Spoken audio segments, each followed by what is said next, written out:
আচ্ছা, আপনি কি আগে নিচে উঠবোস করতে পারতেন? পারতাম, খুব কষ্ট হইতো বা স্বাভাবিকভাবে পারতাম না আর কি, অস্বাভাবিকভাবে। আর এখন কি পারেন? এখন স্বাভাবিকভাবে। একটু আমাদের একটু পিছনে কি একটু দেখাবেন নিচে উঠবোস করে? অবশ্যই দেখাবো। একটু দেখান প্লিজ। এখন কি কোনো ব্যথা করছে? না, ব্যথা করছে না। ব্যথা হালকা করলে ওটা সমস্যা না আর কি। আচ্ছা, পা কি মেলতে পারতেন আগে? পা হালকা মেলতে পারতাম, এখন মোটামুটি অনেকটাই মেলতে পারি। কতটুকু মেলতে পারি একটু দেখি তো আমাদের এখান তো। বাহ, মাশাআল্লাহ, পা তো খুব ভালো মেলতে পারছেন। আচ্ছা আচ্ছা, উঠেন। আপনি একটু হেঁটে দেখাবেন না, একটু ভালো করে একটু গোল করে একটু হেঁটে দেখান তো আমাদের। জি, হেঁটে দেখাবো ইনশাআল্লাহ। এরকম করে কি আগে হাঁটতে পারতেন? হাঁটলে ব্যথা করতো? হালকা ব্যথা করতো বা একদিক কাইট হয়ে যেত, ওইভাবে স্বাভাবিকভাবে আর কি হাঁটতে পারতাম না আমি। স্যারের সলিউশনে আমি ভালো, অনেকটাই ভালো। ভালো বলতে মানে পুরোপুরি ভালো। পুরোপুরি ভালো আছেন এখন? হ্যাঁ, আগেই ভালো। এখন ওষুধ টষুধ নিয়ে যাবো। আচ্ছা, তো পরে এখানে আজকে কতদিন আছেন স্যারের আন্ডারে চিকিৎসা? আজকে 5 দিন। 5 দিন? 5 দিনে এখন আপনি আগে তো ভালোই, এখন একদম পুরোপুরি সুস্থ? হ্যাঁ, এখন ওষুধ টষুধ নিয়ে আজকে রিলিজ নিয়ে চলে যাবো।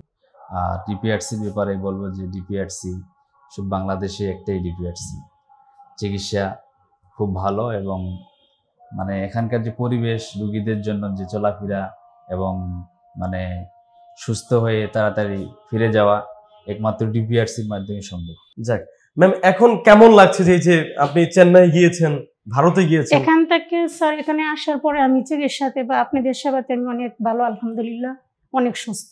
অনেক সুস্থ? জি। মানে যে চিকিৎসাটা আপনি চেন্নাই গিয়ে এত টাকা খরচ করে পান না, সেই চিকিৎসাটা বাংলাদেশে পেয়েছেন। আপনার কাছে কি মনে হয় যে এখন ইন্ডিয়া থেকে আমাদের বাংলাদেশে ভালো চিকিৎসা দিচ্ছে না দিচ্ছে না? আমার কাছে মনে হয় এটাই বেটার। আমাদের বাংলাদেশি চিকিৎসাটাই ডিপিআরসি হাসপাতালে অনেক ভালো পাইছি আমি। বিগত 2 বছর আগ থেকে আমার কোমরে সমস্যা এবং ডান পায়ে সমস্যা। আমি বসতে খুব কষ্ট হইতো এবং শুইলে শোয়া থেকে উঠতে অনেক কষ্ট হইতো, অনেক সময় লাগতো উঠতে। আলহামদুলিল্লাহ আমি এখানে এসে স্যারের ট্রিটমেন্ট নিয়ে আমি এখন অনেকটাই সুস্থ।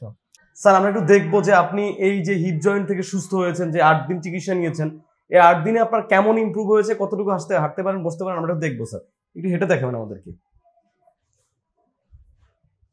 এখন কি হাঁটলে কোনো ব্যথা করে, কোনো প্রবলেম আছে? জি না, কোনো ব্যথা করে না। স্যার একটু উঠবোস করে দেখাবেন আমাদেরকে। একদম অনায়াসে উঠবোস করতে পারেন এখন? জি। পা কি মেলতে পারেন স্যার এখন? জি। আগে কি পা মেলতে কষ্ট হইতো? কষ্ট হইতো। আচ্ছা আচ্ছা।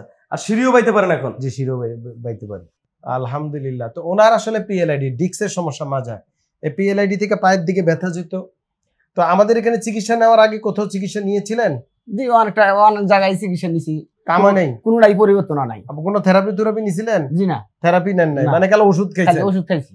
আচ্ছা, যাই হোক, পিএলআইডি এটা হচ্ছে মেরুদণ্ডের ডিস্কের সমস্যা। এই যে দেখেন, এরকম ডিস্ক বের হয়ে আসে, নার্ভ কম্প্রেসড হতে পারে, রুট বা স্পাইনাল কর্ড, হ্যাঁ, ডানে বামে অনেক কিছু হতে পারে, এটা কাজকর্ম থেকে হয়। তো এটা ভালো হয়ে যাওয়ার পর মেনটেন করতে হয়, ব্যায়াম করতে হয়, কাজের ধরনগুলো মেনে চললে ইনশাল্লাহ উনি আশা করি ভালো থাকবে। সবাই আমার রোগীর জন্য দোয়া করবেন, আমাদের জন্য দোয়া করবেন। আসসালামু আলাইকুম ওয়া রাহমাতুল্লাহি ওয়া বারাকাতুহু। ডিপিআরসি লিমিটেড, আস্থা, বিশ্বাস ও নির্ভরতায় অবিচল।